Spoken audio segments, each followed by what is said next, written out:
تو میں تیرے بچے کی حفاظت نہیں کر سکا۔ دوستو یہی کہانی سن کے خلیفہ ہارون رشید سوچ میں پڑ گئے، اور یحییٰ بن خالد نے خلیفہ ہارون رشید کو فرمایا کہ حضور یہ جو قحط سالی اس وقت آپ کے پاس ہے جس کی وجہ سے آپ پریشان ہیں، یہ بھی ایک آسمانی آفت ہے، اور اس کے لیے آپ کچھ بھی نہیں کر سکتے، جو کہ آپ سب کچھ کر چکے ہیں، دیکھ لیا آپ نے سب کچھ کر کے،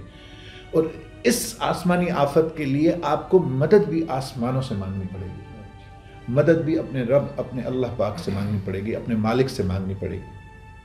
تو ہی اس کا حل نکلے گا۔ اور خلیفہ کو یہ بات بڑی سمجھ میں آئی۔ اس کہانی کے دوران وہ مسلسل ان کے آنکھوں میں آنسو بھی تھے اور ان کو فیل بھی ہوا، اور وہ اس کے بعد اپنے رب کے حضور سجدہ گو ہوئے اور اللہ سے دعا مانگنا شروع کر دی۔ اور دیکھیں ہم سب کا ایمان ہے کہ کوئی بھی دعا رد نہیں جاتی، اللہ پاک ہم سب کی مدد فرماتا ہے، اور خلیفہ ہارون رشید کو اللہ پاک کی مدد حاضر ہوئی، اور کچھ ہی عرصے میں، تھوڑے ہی عرصے میں اس کے بعد وہ قحط سالی ختم ہوئی اور زندگی جو ہے وہ معمول کی طرف جانے لگی۔ دوستو یہ کہانی بتانے کا جو مین مقصد ہے نا، وہ مین مقصد یہ ہے کہ کبھی کبھی ہم سوچتے ہیں کہ ہم سب کچھ کر سکتے ہیں، ہمیں کسی کی مدد کی ضرورت نہیں ہے۔ ایسا نہیں ہوتا۔ دیکھیں ہم اب جو ارد گرد انسان موجود ہیں، میں ناصر پہ ڈپینڈنٹ ہوں، ناصر کسی اور پہ ڈپینڈنٹ ہے، کچھ چیزوں کے لیے میں ناصر کی مدد کر سکتا ہوں، ہم ایک دوسرے پہ ڈپینڈنٹ ہوتے ہیں، اور آفٹر آل ہم سب جو ہے نا وہ ڈیفینیٹلی اپنے رب سے، اپنے اللہ سے مدد مانگیں گے، اپنے کریٹر سے، تو شاید ہمارے کافی سارے مسئلے جو حل نہیں ہو پا رہے وہ بھی مسئلے حل ہو جائیں، اور کافی ساری پریشانیوں سے ہم باہر نکل سکیں۔ ناصر جی بالکل، بہت اچھا لیسن ہے اس پوری ویڈیو میں، اور جو سر نے جو بات کہی ہے کہ اللہ تعالیٰ کا فضل ہوتا ہے، اللہ تعالیٰ کی مدد ہمیں درکار ہوتی ہے تو ہمارے بہت سارے مسئلے مسائل حل ہو جاتے ہیں۔ آج فی زمانہ اگر دیکھا جائے تو ہم لوگ کافی پریشانیوں میں، تکلیفوں میں مبتلا ہیں، اور ہم جو ہے وہ دوسروں سے، لوگوں سے مدد مانگ رہے ہوتے ہیں۔ وہ ٹھیک ہے، کہیں نہ کہیں وہ ہماری ہیلپ کرنے کے لیے ریڈی ہوتے ہیں، کرتے بھی ہیں، لیکن سب سے پہلے ہمیں اپنے اللہ کو یاد کرنا چاہیے، اور ہمیں جو ہے اس کی مدد جو ہے مانگنی چاہیے۔ جیسے کہ شہریار صاحب نے ایک پوری کہانی بتائی، تو مجھے بھی ایک اللہ کی فضل، اللہ کی مدد کے حوالے سے ایک چھوٹی سی ایک لیسن مجھے یاد آ رہا ہے، جو کہ ریلیٹڈ ہے حضرت سلیمان علیہ السلام سے ریلیٹڈ ہے۔ آپ کو یاد ہوگا، اور قرآن میں بہت اچھے سے اس واقعے کو جو ہے پیش کیا گیا ہے، بتایا گیا ہے کہ حضرت سلیمان علیہ السلام سے ملنے کے لیے اس وقت کی جو بڑی ایک ملکہ تھی سبا، وہ ملنے کے لیے آ رہی تھی، اور جس کے بارے میں کہا جاتا ہے کہ وہ اپنے پورے شان و شوکت کے ساتھ، پورے جلال کے ساتھ، مطلب وہ حاضر آ رہی تھی ملنے کے لیے، اور اس کا جو تخت تھا وہ کافی بہت بڑا تھا، بہت اونچا تھا، بہت لمبا تھا، اور وہ اس تخت کے ساتھ آ رہی تھی، اور حضرت سلیمان علیہ السلام سے ملنے کی 1 مہینے کی دوری پر تھی۔ لیکن حضرت سلیمان علیہ السلام نے خواہش ظاہر کی اپنے دربار میں کہ کوئی ہے جو ملکہ سبا کا جو تخت ہے وہ مجھے اس وقت حاضر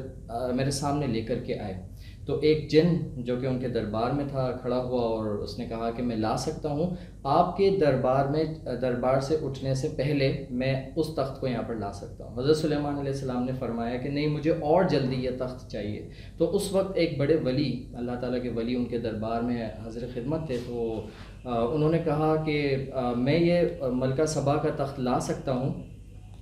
آپ کے آنکھ جھپکنے سے پہلے، یعنی اتنا جلدی میں لا سکتا ہوں۔ اور حضرت سلیمان علیہ السلام نے اپروو کیا، کہا کہ ٹھیک ہے آپ لے کر آئیں۔ اب وہ جیسے ہی حضرت سلیمان علیہ السلام کے یہ الفاظ ادا ہونے تھے، اور وہ تخت سبا جو ہے وہ دربار کے اندر آ گیا۔ اب یہ ایک بڑی بات ہے، حضرت سلیمان علیہ السلام کو لوگوں نے کہا کہ یہ تو ایک بڑا مطلب کہ ایک عمل ہے کہ آپ کے دربار میں ایسے لوگ موجود ہیں جو اتنا جلدی، اتنی سرعت کے ساتھ کام کر لیتے ہیں، لیکن حضرت سلیمان علیہ السلام نے جو آگے والا جملہ فرمایا وہ غور طلب ہے، اور قرآن میں وہ یوں ہے، ھذا من فضل ربی۔ حضرت سلیمان علیہ السلام نے فرمایا کہ یہ سب میرے رب کا فضل ہے۔ تو یہ ضروری ہے کہ ہم ہر وقت اللہ تعالیٰ سے جو ہے مدد چاہتے رہیں، تو آپ دیکھیں گے کہ آپ کی زندگی کے بہت سارے مسئلے مسائل آپ کے سامنے حل ہوتے رہیں گے، اور آپ کو پتہ بھی نہیں چلے گا۔ جزاک اللہ ناصر، تھینک یو سو مچ۔ اور دیکھیں ہم اپنی پہلی ویڈیو میں جو کہانی یا جو بات لے کے آئیں وہ اللہ پاک سے مدد کے لیے لے کے آئیں. اور ہم سب، میں خود آگے کی جو بھی میری ویڈیوز آئیں گی یا جو بھی کانٹینٹ ہم پریزنٹ کرنے کی آپ کو کوشش کریں گے، اس کے لیے اللہ کی مدد مانگیں گے اور حق اور سچ آپ کے سامنے لے کے آنے کی پوری کوشش کریں گے، اور اس کے لیے ہم اپنے رب سے مدد مانگتے ہیں. آپ سب کا بہت بہت شکریہ. اور انشاءاللہ ہماری جو اگلی ویڈیوز آئیں گی اس میں آپ کو ہم پرٹیکولر اسٹوڈنٹ اور ٹیچر کے حوالے سے بھی کافی ساری باتیں بتائیں گے. تھینک یو سو مچ. آگے کی ویڈیو کے لیے میں آپ سے ایک مرتبہ پھر گزارش کروں گا کہ میرے چینل شہریار بھٹو کو سبسکرائب کریں اور بیل آئیکن کو کلک کریں، لائک کریں، کامنٹ کریں. Thank you so much.